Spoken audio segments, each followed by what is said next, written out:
Hey everyone, welcome back to the Track Limits podcast. I'm here with Mikey. We're in London and we have a repeat guest, actually. Yes. We don't get too many of these, but we try to make them incredibly special. This is a beloved member of the F1 community, but also, by the way, now an author of a book called Life in the Pit Lane. By the time this episode is out, it will be out and available. We'll put a link in the description. But everyone, please welcome Calum Nicholas. Welcome. Thank you very much, gents. Thank you very much Pleasure for coming to be on. back. How are you doing? Mate, I've been good, you know. It's been a busy couple of years since the last time we sat down and did this. Yeah, it has been. But yes, mate, pleasure to be back and come see you guys, and yeah, very exciting times. Love it. How's your off season been treating you so far now? Good, actually. You know, obviously it's a lot shorter now, this sort of off-season period. You know, by the time we got back from Abu Dhabi, it was 12th of December last year, and then you're sort of back into the factory sort of early Jan.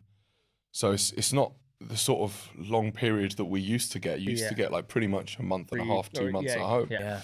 So it's a lot shorter, but busy. Yeah, been good. It's okay. Have you been practicing your golf game? Yeah. Because I remember the last time we met you, you were saying as well, like at the start of every race season, there's like an unofficial, the F1 teams, you get together and you play like in a tournament. It's a bit of a shame, really. So that was something that we always did when you had the pre-season test and then the first race in Bahrain. Obviously, we don't have the first race in Bahrain anymore. So you're not doing it anymore? No, we don't have those 3 days off after the test. Not before Australia, maybe? Or I don't know. By the time we arrive in Australia, yeah, it's a difficult adjusting one. and all that. Yeah, I think maybe we're trying throughout the season get everyone together. Yeah, you got to try and get that in there. Yeah, for sure. I've been playing more paddle than golf of late. I've been getting paddle. I've been getting into paddle. I love paddle. It's tennis No, for the less athletic. Yeah, Swish got perfect. Henny and I went we only found out, I think, about paddle. Oh yeah, we knew about it, but we only really started playing it at the end of the summer. Okay. Which we hated because we only had about a month, but I think we played 5 or 6 times. Yeah, so it was similar for me. We stayed in a few hotels at the end of last year where they had paddle courts. So it was sort of a good way for us to sort of spend days and do some exercise. Yeah. And we're really lucky now. We have what we call the Rebel Playground on the Rebel campus where we've got a paddle court. And so now I pretty much try and book it for most days in the factory. It's why is Calum booked that for the month? No, honestly, it's great. It's great. Like I said, it's sort of it's like playing tennis, but for someone slightly less willing to run that far. You can be very strategic and let the wall do the work. Exactly. And it's about placement. Yeah, placement. And I mean, I love tennis. I play tennis every week. I enjoy paddle more than pickleball because I find that I'm using a different kind of part of my brain. Yeah. It's almost like you're kind of adding an element of squash. Which in pickleball, it just feels like you're playing mini tennis. You know, with paddle, it's much more different. The one thing I don't like about paddle is how elitist some people are, though. Wait, is that a thing in paddle? I've gone to clubs where some people are like, it's not paddle, it's padel. And I'm just like, okay, all right, leave, get out of here. Book out. Yeah. Book out. This is incredible. Tell us, when did the entire project start? How did you even come up with the idea of you know what, I want to write a book? You know, it's a difficult one. So it's something I'd thought about for a while, and I guess that sort of started with a lot of my friends. You'd come home, you'd tell them stories about what's been going on, and they'd always say to you, God, all these stories, you could write a great book that people would like about it. So it was always something that was in the back of my mind. And then I think it was sort of the start of 2023. I was in Bahrain when I sort of first put pen to paper and started writing down some of my ideas. And I spoke to my manager about it, but it was a really short conversation. I said to Francesca, I was like, look, I've been writing some stuff. I've been thinking about whether I could put together a book. She was like, oh, that seems like a good idea. And it was that's how casual this conversation was. And then the next time I spoke to Francesca, she'd found a literary agent and they'd drawn up essentially a book prospectus out of the small bit of writing that I'd done. We sort of put a proposal together. Yep. And then I was like, okay, right, so we're doing this then, are we? Okay, fine. And then the next time we spoke, they'd found publishers and they'd set up meetings with us to talk to publishers about it. And then we went through that whole process and I found a great editor in Zoe Bohm at Little Brown. Nice. And then, we got to the point where we were like, look, we want to make you an offer for this book. And I was like, okay, signed the contract. And then I was like, right, I better get writing then because now I've got actual deadlines. Yeah. But it was very much something that had been in the back of my mind for a while. And I think I needed a little bit of sort of a kick to do something with it and make it work. And thankfully I had the people around me to give me that encouragement. And we went with it. Did you find it difficult? Because from your background, you come from fast pace. You got to make quick decisions, reaction time. But yet to write a book, you got to be calm, cool, slow down. Did you find any weird parallels between the two? Hey everyone. sorry for pausing this episode, but I really need to talk to you guys about this awesome sponsor we've been working with and have been a very big game changer for us. And they are called Huel. I'm not sure if you've heard of them, but if you haven't, you're missing out. And I'm going to tell you exactly why. So for us as podcasters, we're always on the go. We're always traveling, and we really didn't have time to sit down and have meals. And in the past few months, this has come to our rescue. This new Black Edition ready to drink is a meal in a bottle. In about 500 milliliters, it comes with 400 calories, 35 grams of protein, 27 vitamins and minerals, 7 grams of fiber. It's non-GMO and it's plant-based. I mean, how does it get better than that? Well, I'll tell you. The taste. It is by far one of the best drinks I've had in terms of taste, where it doesn't taste fake. It doesn't taste like that weird metal taste that you usually get with these nutritional drinks. So honestly, it's fantastic. But it gets better than that because it actually costs less than a coffee. It is fantastic. It's always on the go. And if you're at home and you want to make more of your own customized drinks, they also come with the powder version. So honestly, it's been fantastic. And they have an awesome offer for our community. So for new customers, Huel is offering new customers to visit huel.com/tracklimits today and use our code tracklimits to get 15% off your first order plus a free gift. I don't know what you're waiting for, but get on that right now while I continue to enjoy the rest of the episode.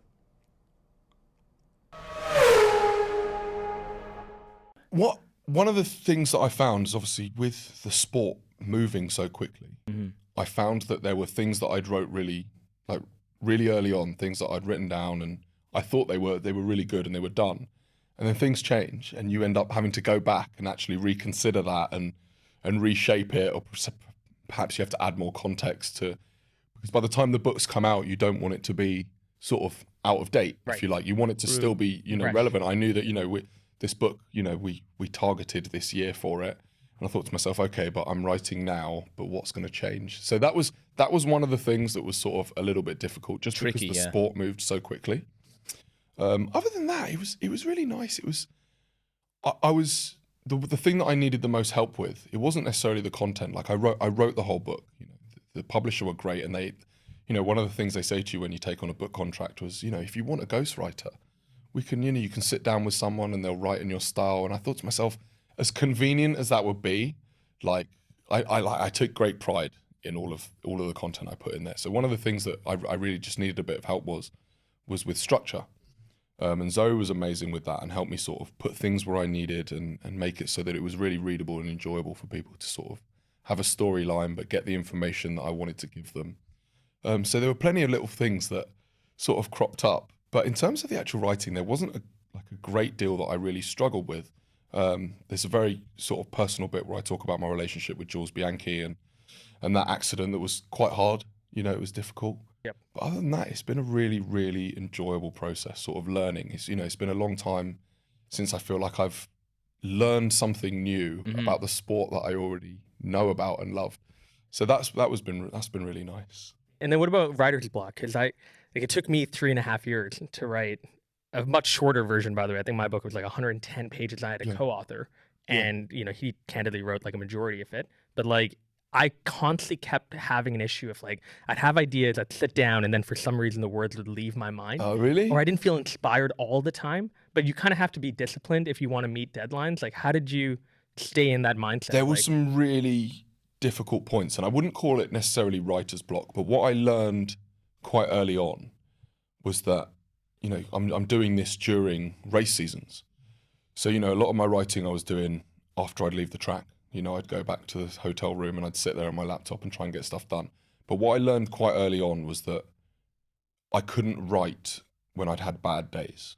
So if I'd had a really bad day, things were stressful in the garage, I noticed really on that it coloured my writing so much, in that I'd write a load, I'd spend 2-3 hours sat writing, wake up the next day and I'd be reading it and I'd be like, it feels so dark. Right. Because my mood when I wrote it just coloured the way I wrote. I tried to write this book in the same way that I speak to people. I think certainly people will notice with the audiobook, it feels really personal. You can really tell it's me. Yep. But with that same thing, it became a problem to write when my mood wasn't in the right place for it. So that was one of the things that I did struggle. It was never a case of really just writer's block. It was just a case of like, this isn't the time for me to write. I'm not in the right frame of mind. But like you said, there's deadlines. You know, you've got to get it done. And the other thing that I struggled with was that I didn't want to come home, especially when you're away at double headers, triple headers. When I come home, I want to spend time with my daughter. I want to be involved. I don't want to go and sit in an office on my own and not interact with my family because I need to get this done. So one of the things that I did do was I said to myself, writing on my way to a race, so long haul flights, absolutely brilliant. Just get it right. There's nothing that's annoyed me yet because I haven't even got there. So I'm in a good place to write. Good way of looking at it. Yeah, I'm in a good place to write. And then, thankfully, thankfully in 2023, we didn't have a lot of bad days. Yeah. We were, it wasn't really a thing. Like, come 2024, it was a lot more stressful. But thankfully, by that point, I was most of the way through it. And then it was just picking how I wrote. So for me, I didn't want it to be like what I would consider a boring chronological sort of journey. A guide almost. So I needed the beginning bit of it to sort of set the tone and explain how I got to this point. But then after that, I wrote by topics. So I picked the topics that were important to me. So like one of the first chapters that I wrote was the art of the pit stop. Something that obviously I knew a lot about, I was passionate about, and that was probably the part of the book that I found the easiest to write because, my knowledge. You live and breathe that. Exactly. So it was easy for me to write about. But then even things like that, I had to revisit it when McLaren stole our pit stop world record. So these are That was one of those bad days where you didn't write. Exactly. I was like, I'm not going to write about it today. We'll give it a week and then we'll fill it in. We'll see if we can update it then. Exactly. And then what is like a story in the book perhaps that you haven't publicly shared before that you were kind of excited to put in the book? Could be funny, could be anything. Yeah. There's quite a lot. What I did try and do was, obviously over my time, certainly with the team, like we are a group of people that like to have a lot of fun. And part of that is there is constant practical jokes going on. And honestly, when I say nobody is safe, it doesn't matter if There's no hierarchy. As you will discover when you get through it, nobody is safe. Senior management, anyone, there is no escape from somebody screwing with you. That's good in the team though, because it means like you can't piss anybody off in case someone's going. Oh no, you can. You really can. You can play a practical joke on anyone, and as long as it's the right time, they will eventually see the funny side. Right. And like, do you think they're going to be reading this and being like, "Where did he mention me? Where did he mention me? Where's the joke?" Oh man, I love that. But yeah, no, there's quite a few sort of anecdotes about things that have gone on over the years that are just sort of light-hearted but really funny that I've tried to put in there for people. Nice. And keep it sort of because there's some really sort of serious heartfelt bits in there that were really important to me. So there's certainly some moments where I've added a bit of levity as well. So nice. I don't want to go into this too much, but I know you said you struggle to find time for the book and everything like that. And we all know the off season's getting smaller and smaller. Does it bother you too much now that there's races changing, they're adding races? Or are you kind of you're okay with it at this stage? Look, I think it's a difficult one, and we are entering an era now where pretty much all teams will rotate staff throughout the course of the season. We've been at this sort of 24, 23 race sort of marker for a long time now. And whilst at the beginning, the nature of people who want to work as mechanics in the sport, you want to do every race. But over a course of 3, 4, 5 years, it does become unsustainable. So I think we're at a point now where all teams are going to rotate staff throughout the year to sort of ease that burden. But yeah, like I said, it's a big commitment, one of the things that I talk about quite a lot in there is that I'm acutely aware that as opposed to when I started in F1, where the sacrifices I made to do it, they were my sacrifices. It's fine, and I loved this and it was fine. And I'm acutely aware that now my daughter makes those sacrifices, my partner makes those sacrifices, and she has for a very long time. And there does come a sort of a point where you sort of say to, okay, look, as much as I love this, maybe it's time for me to find an opportunity to make some of those sacrifices for her. Even if you think it's a bit overhyped, AI is suddenly everywhere from customer service to Formula Auto racing. If it's not in your industry yet, it's coming fast. But AI needs a lot of speed and computing power, so how do you compete without cost spinning out? Time to race to the next generation of cloud, Oracle Cloud Infrastructure, or OCI. OCI is a blazing fast and secure platform for your infrastructure database, application development, plus all your AI and machine learning workloads. OCI costs 50% less for compute and 80% less for networking. That's a lot of prize money. Thousands of businesses have already upgraded to OCI, including Vodafone, Thomas Reuters, and Suno AI. Right now, Oracle is offering to cut your current cloud bill in half if you move to OCI. For new US customers with minimum financial commitment, offer ends May 31st. See if your company qualifies for this special offer at oracle.com/tracklimits. That's oracle.com/tracklimits. Is there going to be another version of this book perhaps coming out in like 3-4 years? Do you Hey, think? who Or are you knows? like, no, I'm done? No, do you know what? It's one of those things. I wouldn't rule it out. Right. For me, one of the key things when I started this project was that I'm only interested in writing things that I know about. Mm-hmm. And I'm only interested in writing about them if I can be really honest. You know, like I don't like the idea, and one of the reasons why, and I'm sure you're going to ask about this anyway, one of the reasons why I didn't seek permission from the team to go and start this project was because I wanted it to be my thing. Mm-hmm. And also, I mean, the team have been amazing in allowing me to continue on this journey after I told them about it, but giving people the opportunity to get involved at the beginning would have, you know, they would have lent on you to write things in a certain way, and I didn't want that. Yeah. I definitely wanted it to be something that I could proudly say that was honest and that I was pleased with. Yep. Yeah, it's But it must have been hell though, getting approvals from time to time. I mean, I know we were briefly talking about that before, but like approvals for logos and photos. Even you mentioned there's some photos in there that you had to buy. yeah, of course, buying the rights off the crazy. photographers in the Yeah. paddock. Thankfully, we're really lucky, and we've got some great people that I've had relationships with for many years. So we managed to make all that happen.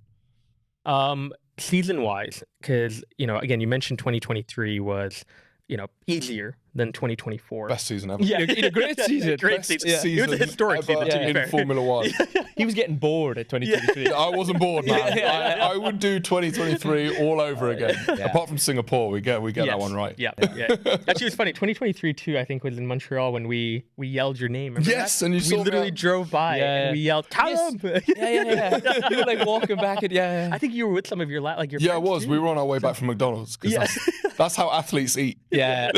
He probably took one look at us and be like, who the hell Yeah, who are is that? But I'm curious for 24. 7 different winners. Yeah. Right. You had the constructors in the McLaren. Your side of the garage comes out on top, though, and the drivers, which was incredible.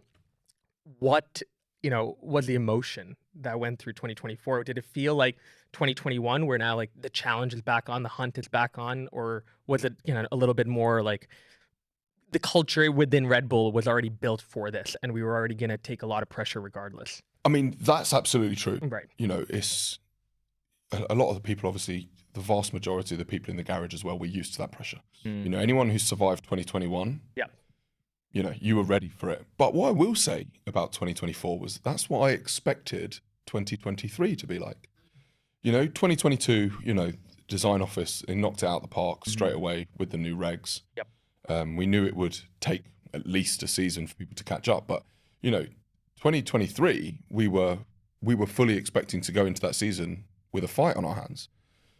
So when we sort of got like 4 or 5 races in 2023, and we're like, Jesus, this is going incredibly well. Yeah. But like that was the thing. You look back to the beginning of 2022, and we were in a sort of battle with Ferrari, at least for the first half of that season. Correct. And then we got into the second half, and we managed to sort of pull away and do what we needed to do. But we fully, like for me, and I know from many of the guys in the garage, we fully went into 2023 expecting that we would be in a battle from the off. So for the way that season to go was the massive surprise. We expected that our competitors would have caught us by then. Yeah. So we were like, this is a blessing. Yeah.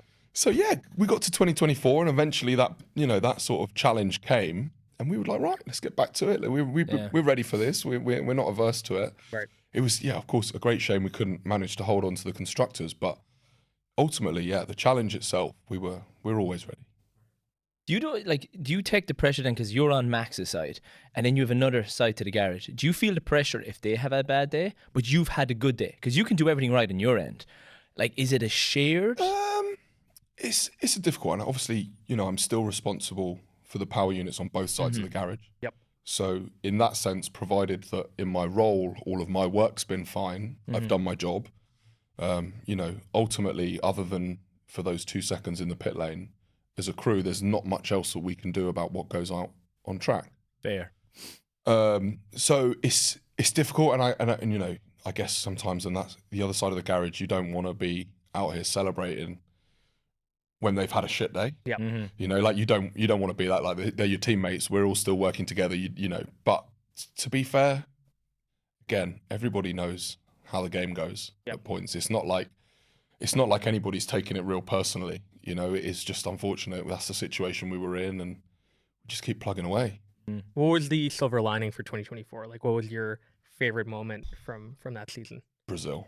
Oh, That was. one of the best drives. Mate, honestly, recent history, honestly. Brazil as a whole weekend was so tough. Right. It was it was tough for me personally. It was, you know, I was away for my daughter's 6th birthday, which, mate, honestly, the Saturday in Brazil, I haven't been in a bad mood like that for a very long time at a racetrack. You know, I started the day in a bad mood, Right. and then everything that went on with qualifying yellow flags and all of that stuff, it felt like everyone was conspiring against you, and it was miserable. I was miserable. Yeah. Right. There was certainly a point on Saturday morning, I think I just got off the phone to my daughter to wish her a happy birthday in the morning, and I remember putting the phone down and looking at my case, and mate, honestly, I was this close to just packing my case and headed for the airport. I just had enough of it all. That's got to be tough to switch that mindset as well, because you're just on the phone to home. Yeah. And then you got to go into which you already know is going to be a tough battle. Yeah. Yeah, this is it. And then it just felt like the whole weekend things kept going wrong for us. And then we got to Sunday, and Magic happened. you know, and those are the Across the best. board. Those are the, you know, those are the weekends where you sort of leave the track really feeling like you've accomplished something. Yeah. You know, it feels like absolutely everything that could go against us this week has gone against us. Sometimes it's really hard not to take it personally, all the stuff, the decisions made and whatever. And, you know, you saw Max's frustration after that qualifying session. And it's a frustration that every one of us in the garage shared. It was, you know, it was real. People were really annoyed at what was going on. So sometimes when you sort of get to the end of that weekend, and obviously that drive was something else, you know, it's one of those few drives where I sort of sit and I think to myself, I feel really privileged to be able to sit here and see this happen, you know, like You were part of that. and be a part of it. It's one of those few drives where you're like, wow, this was something that, you know, Max did an incredible job that weekend. And that must electrify the garage though. Yeah. Like to know that, like even in the Like worst case even when we're scenario- stood in the rain during those red flag periods, but it's worked out for us, and we know that Max is going to go out there, overtake those Alpines, and win this race by a distance. We know it's coming. Yeah. Because that's Max by nature. You anger him, he's going to show you who's boss on the track. I love it. From a viewer as well, like that was one of the best races going, because you didn't know what was going to happen. No. Yeah. It was utter chaos. It was chaos. Yeah. That's the kind of races that you love watching as well. And for us in the pit lane as well, when the weather's like that and so changeable, like you sit back down, but you never really sat down. You know, at any moment a driver could say, I'm in the pit lane or whatever. So you don't really wind down for that whole race. And Do you enjoy that pressure? I love it. Where you're like, it's like, You're gonna thrive off it. No, I love it. Like I always say, I'd never choose tough weekends. I'd never choose them. Yeah. But when they come along, there is something very special about when, you know, you triumph. I'd love to see your resting heart rate. When I like know, honestly. you get the call, being like box. You're like, whoa. Do you have like an Aura ring or? Right, so we did. We had Yeah. all of these things, like you know, and a lot of the guys use like whoops and things like that. Yeah. I don't really want to know. It'll just be like sleep recovery down. He's like, oh no. This is it. Yeah, can you imagine you're in a team? Like we're in a group. Like imagine you see your recovery for like, you know, one of your other like colleagues, and you're like, what were you doing? Well, this like, is the thing. Interestingly, like one of my colleagues, he was ill the other week. He wasn't in the factory, so I texted him to give him some shit. Like, I can't believe you're bunking off work. And he just sent me his Whoop screenshot that was like 1% recovery. Then you text him back, being like, that's because you drank alcohol. You're like, No, and then like literally like a day later, and he's still at 2%, and I'm like, okay, fine, you're ill. Yeah. You're actually, I believe you. I believe you. Quantifiably, I believe you. I was going to say something else about Brazil. I think there was also something else that happened in Brazil, which was the kind of media on like, you know, Max's side especially became more, in my opinion, respectful to Max and to Red Bull overall. I know a lot of people have come after Red Bull, you know, over the last few years on Twitter, I sometimes see you, by the way, correcting people, which I love. I love it. I love it. I've been like, you know, it's incredible though when you think about the fact that you have to go sometimes on Twitter to like clear up like accusations or misconceptions that people have. It's a weird one because I don't have to. Right. I just sometimes it feels like a really personal attack, you know, and I'm all for, like, I don't mind people having criticisms and stuff like that, but it's got to be informed and it's got to be sensible. And, you know, like when I see one of my biggest gripes, and it's not just F1 media, it is all media, to be fair, it's all news, is honestly this clickbait news cycle that we now live in. It's really annoying, you know. And also, the thing that probably annoys me most is there are great journalists out there who want to write real stories and don't really want to engage in this kind of thing. But unfortunately, we're living in a news world where I'm sure you have editors saying, "Well, that's great, but it's not going to get people to click on the link." Yeah. Yep. And it's just a real, it's a real, you know, bugbear for me that this kind of stuff gets so much traction. Especially when, you know, you do read it and you know it's absolute nonsense. Yeah. And then when it comes to Twitter though, because I'm like now starting to get on Twitter, I find it so addicting. Like at times, like, you know. My thing on Twitter as well is like not all the time. Right. People aren't always going to agree with you. Yeah. And I'm absolutely fine with that. And I will have an informed, sensible debate with anyone about pretty much anything. But when you get to the point where it's literally just slagging you off for no other reason other than you've just decided you don't like me. Gloves are off. Well, let's play, innit? You want to play? Let's play. That's a good motto. Everything now, like between writing your book, doing all the pit stop, everything through Red Bull. If you were a kid again and you had to sit down with yourself and have a beer, what's one bit of advice? A kid? A beer? No, like if you, Yeah, why not? a younger, if you, version. a young version of yourself, you have to sit down, have a beer. Yeah. What one piece of advice would you give yourself, looking back through everything you've been through, or what would you change? I mean, the thing, in all fairness, the only thing that I would change was that I would tell myself to go and discover racing sooner. You know, like when I was growing up, you didn't have to stay on at school and do A-levels. You could leave after GCSEs at 16, go and find yourself a job. And that's probably the only thing like that I would tell myself to go and do. But at the same time, those A-levels that I did got me in a position where I was able to write this book. So it's a really difficult one, you know, to say, oh, well, I'd change this. I'd probably say to myself, mate, keep up the bad work. Yeah. Yeah. You know, Just do what you did. keep up the bad work. Yeah. You know, things work out in the end. Don't worry about it. Yeah, it's a good motto. You a 6-year-old daughter, correct? Indeed. Are you going to read the book to her at some point? I mean, the dedication was to her, so I read that to her the other day. She was a bit like, yeah, okay, cool. Yeah. She just walked up. Bedtime story. Yeah. Yes, she's obviously she's getting really good at reading now. Nice. So yes, I'm sort of getting to a point where I'm really excited to be able to read all of it with her and sort of explain. I mean, in my dedication, I say, you know, I hope you can understand why I was away so often. Yeah. But yeah, it's one of those things. It's another thing. I can't wait for her to be able to take it to school with her, or, you know, I'll read it and sort of show her friends and say, look, my dad did this. It's something that makes you quite proud. Yeah. And then in terms of other pit crews, I know you have friends in other pit crews. You think they're going to be pretty excited to unpack maybe a little bit about what you've shared in the book Do you know what? itself?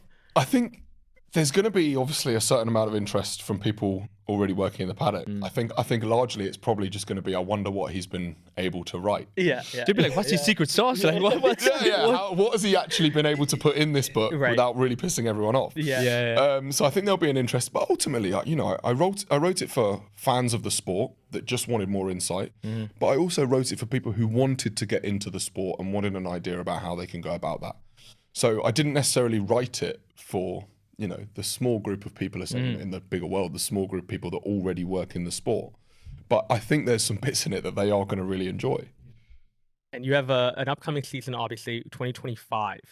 I mean, I really want to know your predictions. Obviously, I know your predictions from who's going to win the constructors, who's going to get the pit stop record, Mate, right?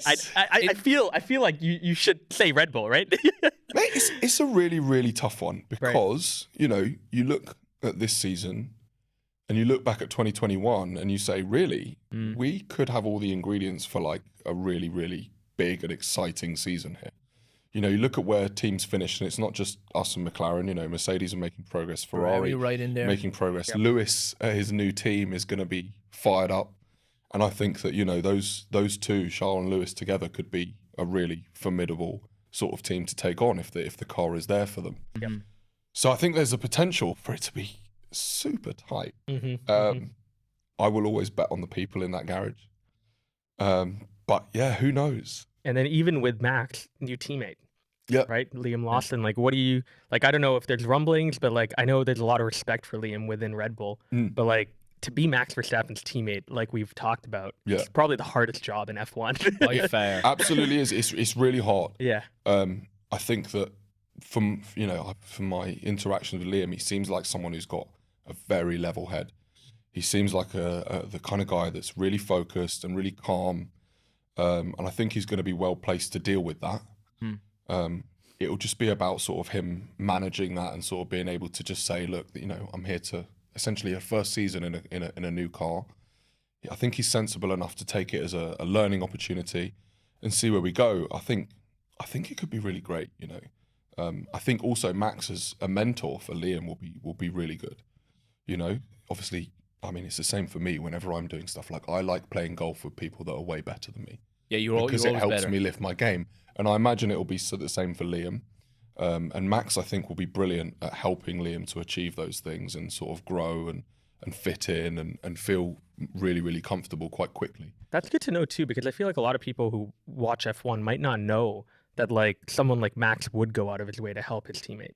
Like I feel like you almost like honestly, you have to, because you want to get the constructors. Agreed, but I feel like some people have, honestly, especially for Max, like I feel like some people think that he's just going to be focused on himself and he wouldn't care that much about his teammate. The biggest thing is that Max is incredibly secure. He knows his ability. He's proved himself. He doesn't feel threatened by those that come into the sport and want to challenge and whatever. He's so comfortable with that that he's able to be like, you know, I can help this person, and I'm not worried about my position or anything like that. And I think that's brilliant. I think that's the best position for him to be in, to be able to say, look, I can be a great mentor to Liam, I can help him, and at the same time that gets us to a position where we can try and win both championships. Especially next year as well. We got so many new rookies coming in. Man. Like Lewis going to Ferrari. I can't wait to see the first few races. I'm excited. I'm excited. Did you see the early photos? I saw that, and honestly, that iconic photo is that was it's pretty cool. Dude, when drivers come into new teams, like even Liam Lawson, when he comes into Red Bull, do they struggle to getting used to the settings of the wheel? Like, is that because there is so much difference between teams? Yeah, I mean, for Liam, I'm going to be honest, I don't know how similar it is to the V-Carb car. I imagine more so than any other team in the paddock, it's going to be fairly similar in terms of the way that they operate, the switches and things like that. So I can't imagine it's going to take him long to get on top of it, mate. If I'm honest, you know, all of these guys, they're quick learners. Yeah, no, that's fair. Why they'd be chosen. I'm actually curious, by the way. You know, would you ever take a photo? And this would be amazing if you did it. You should honestly take a photo like Lewis did outside of Milton Keynes. Don't you think that would be unbelievable? I feel like that's the new book cover for the next one, for the 2.0. I feel like I wouldn't even want to try and compete with a photo. Like, I honestly, I looked at that photo when I first saw it. I was like, God, he looks intimidating. Yeah. You know, like that was a good one. That was a good one. Final question, and I'm actually curious. You mentioned rookies. Obviously, we mentioned rookies as drivers.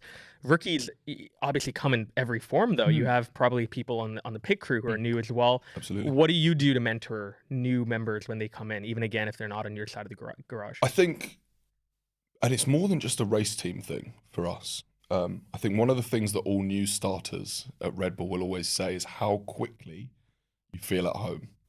It was certainly something that I experienced, and you know, this was 10 years ago now. It very quickly feels like I've been here a long time, you know, and that's good. And it's the same for us on the race team. Ultimately, especially with the pit crew, getting those people comfortable is actually the quickest way to get the best of their performance. You know, like nerves and, you know, pressure are probably the two most debilitating things to your performance, more so than the skill itself. You know, you can practice the skill, it becomes muscle memory, that's fine. But, you know, getting those people comfortable and make them understand that they're supported. Yep. You know, we have this acceptance that, you know, over the course of a season, not everything's going to go right. We know that. We will help you learn and move forward from mistakes. So you don't need to worry that, you know, you're going to make a mistake and that's going to be the end of it. You know, certainly things that I worried about really early on in my career. Certainly before I was Red Bull, I was like, God, if I screw this up, I'm done. Right. So it's about really letting those people know that you're going to be there to support them. You're here now. You're one of us, and we're going to work with it. We're going to work together. Well, guys, if you enjoyed this episode, by the way, please check out. I'm gonna pick it up again. Life in the Pit Lane. An alternate cover might be coming out of Calum in front of me. No, I'm kidding. Life in the Pit Lane. It is out. Link in description. Thank you again, Calum. Thank you so Really much. It's been an appreciate it. absolute pleasure, always. Thank you.